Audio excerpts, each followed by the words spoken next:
massive earthquake hits Afghanistan. This is SkyWatchTV News for Monday, October 26th, 2015. I'm Derek Gilbert. A powerful magnitude 7.5 earthquake hit northeastern Afghanistan. This is near the border with Pakistan in the Hindu Kush region. In the capital city of Kabul, about 160 miles away, people rushed to the streets where they felt the shaking for 2 full minutes. Now, the U.S. Geological Survey says that part of the world is prone to powerful earthquakes. A 7.7 struck Pakistan about 2 years ago. Earlier this year, Nepal was hit with a 7.9 earthquake. But even so, only 7 earthquakes of magnitude 7 or greater have hit that part of the world in the last 100 years. Now, the official death toll as of this recording on Monday morning is about 129. But looking at this algorithm developed by the U.S. Geological Survey to estimate the humanitarian impact of powerful earthquakes, it's likely that the actual death toll will be closer to 1,000. The plot thickens at the Vatican. We've been keeping an eye on the internal struggle between conservatives and liberals inside the Roman Catholic Church over the last few weeks. The just concluded Synod on the Family wrapped up over the weekend, whereby a solid majority of bishops, about 2/3, voted to support traditional church teachings on homosexuality and communion for divorced and remarried people. But last week there was a new development. On Thursday, the Vatican issued a statement alleging that the Pope is the victim of a plot by conservatives trying to undermine his authority. This after a story was leaked to the press claiming that the Pope is suffering from a brain tumor. A Vatican spokesman denied that story. Cardinals and others within the Roman Catholic hierarchy say that this was an attempt by enemies of Pope Francis to discredit him and claim that his judgment is impaired. At the very least, the timing of the release of this story, again, just before the conclusion of this Synod on the Family, is suspicious to say the least. Tensions remain high in Jerusalem. There were more violent incidents there over the weekend. And adding fuel to the smoldering fire, the Grand Mufti of Jerusalem claims that there has always been a mosque on the Temple Mount. Sheikh Mohammed Ahmad Hussein, the cleric in charge of the Al-Aqsa Mosque, told Israel's Channel 2 in an interview last week that the Temple Mount was a mosque 3,000 years ago, during the time of Kings David and Solomon, 30,000 years ago, all the way back to the time of Adam, when Adam, or angels during the lifetime of Adam, built a mosque on the Temple Mount. Hussein was appointed to the position by Palestinian Authority President Mahmoud Abbas in 2006, and he has a history of ignoring reality when it comes to evidence linking the Jews to the Temple Mount. Now, a warning before this next story. The images that I'll show are disturbing, but I think they're necessary to illustrate a point. On Saturday, Shia Muslims celebrated the Day of Ashura. This commemorates the martyrdom of Imam Hussein ibn Ali, the grandson of Muhammad, at the Battle of Karbala in 680 AD. Karbala is in Iraq. Hussein and his family were killed by a military detachment sent by the Caliph Yazid I. Ashura is marked by a bloody ritual of self-flagellation, where the faithful whip themselves with knives attached to chains. Now again, this is a Shiite practice. Sunni Muslims do not celebrate Ashura. They mark the day as a day of atonement, commemorating the day that Moses and the Israelites were released from Egypt by the Pharaoh. Bear in mind that the shedding of human blood is forbidden in Scripture. God made it clear that there is a reckoning required from anyone who sheds human blood, even from animals that shed human blood. Genesis chapter 9, making it clear that this practice by the Shiite Muslims is anything but scriptural. Well, this is the week of Halloween. This coming Saturday, October 31st, marks the second most popular holiday on the American calendar after Christmas. We're surrounded by images of ghosts, goblins, vampires, witches, and werewolves. How do we as Christians address this holiday when the culture has made it so popular? This week we're going to take a look at some of the popular images and tropes in the culture from a Christian perspective. And we begin today with a look at ghosts. Ghosts aren't just for Halloween anymore. An entire segment of the entertainment industry has developed around ghosts, hunting them, filming them, talking to them, and those are just the TV reality shows. Movies, radio plays, books, tales around the campfire. Ghost stories have been around since at least the dawn of civilization. The ancient Mesopotamians certainly believed that a person's soul had an existence that continued after death. The Epic of Gilgamesh includes an account of the hero of the tale talking with his dead friend Enkidu. Relatives of the deceased in Mesopotamia had to leave food and drink offerings for the dead, or those spirits might return to cause trouble. In the Old Testament, it was understood that the spirits of the dead descended into Sheol, a place of darkness where both the righteous and the wicked endured a colorless existence cut off from the living. However, God found it necessary to tell Moses explicitly that trying to contact the spirits of the dead was forbidden. Apparently, this was a practice that was common in the ancient Near East. The concept of the ghost was obviously familiar to the apostles. Jesus' disciples were terrified as he walked toward them across the Sea of Galilee because they believed he was a ghost. But does that mean ghosts are real? Do the spirits of the dead really linger on earth, waiting to conclude unfinished business? Well, no. At least not without special permission from God.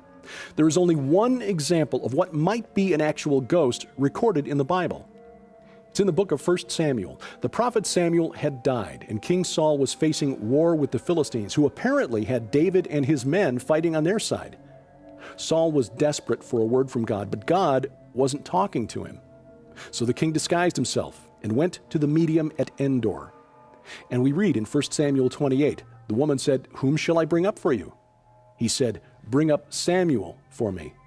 When the woman saw Samuel, she cried out with a loud voice. Now, Scripture doesn't give us any indication that the Elohim that came up from the earth was anything but the spirit of Samuel. But it's important to note that the spirit of Samuel appeared only with the permission of God, the assistance of God, and to pass along a message from God to Saul.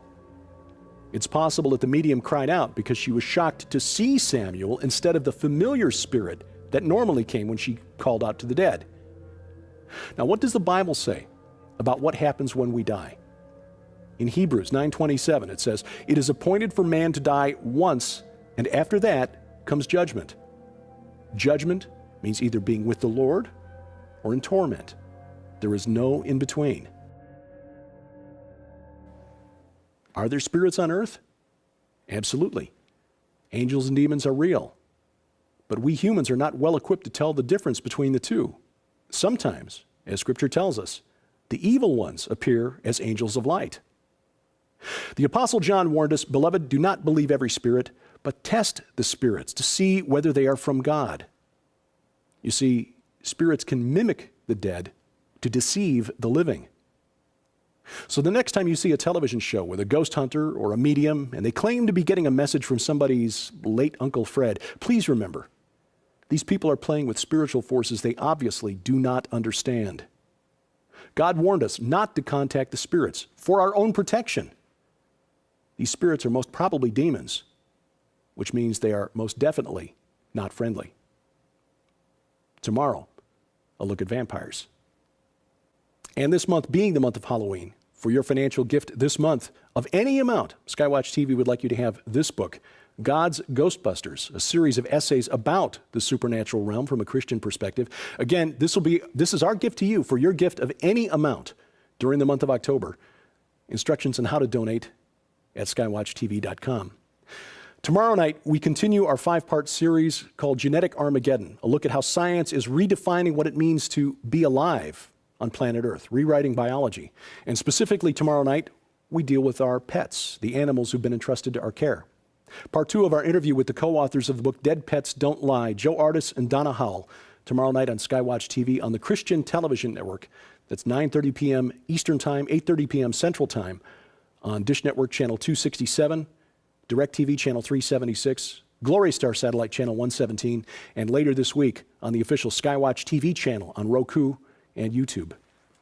Registration is open for the 2016 Rocky Mountain International Prophecy Conference, very likely the most anticipated conference of 2016. July 14th through the 17th, 2016 at the Marriott in Colorado Springs. Speakers include Bill Salas, L.A. Marzulli, Avi Lipkin, Chuck Missler, Carl Teichgrib, and many others. 24 top prophecy speakers. Registration now open, but limited to the first 1,000. Sign up today if you haven't already at prophecywatchers.com. We thank you for your comments, questions, and suggestions. Please send those to me at dgilbert@skywatchtv.com. And thank you for watching. As we keep watch, I'm Derek Gilbert, and this is SkyWatch TV. Coming exclusively from SkyWatchTV for a very limited time starting November 17th, 2015. When you purchase the new documentary film Inhuman and the companion book Dead Pets Don't Lie from SkyWatchTV, you'll receive the largest giveaway in SkyWatchTV history. An unprecedented $300 in free books, audio sets, and DVDs to add to your library or to give away as gifts during this holiday season.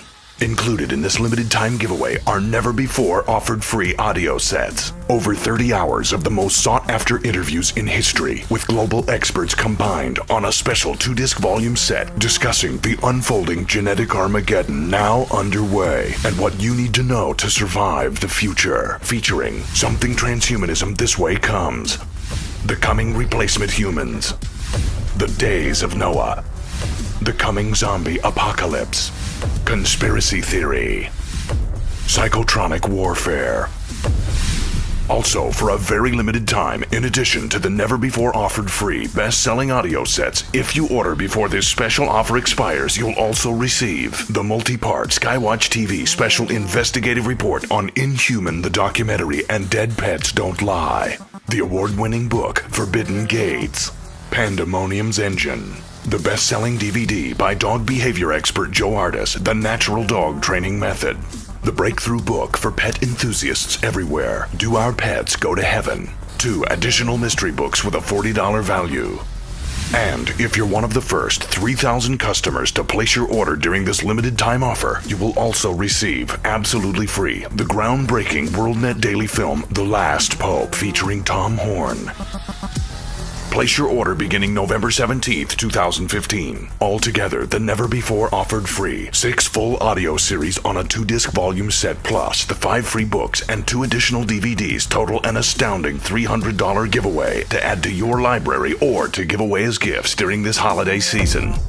So it's urgent that beginning November 17th, 2015, you order the new documentary film Inhuman and the companion book Dead Pets Don't Lie for only $39.95 to also receive the largest giveaway in SkyWatch-TV history.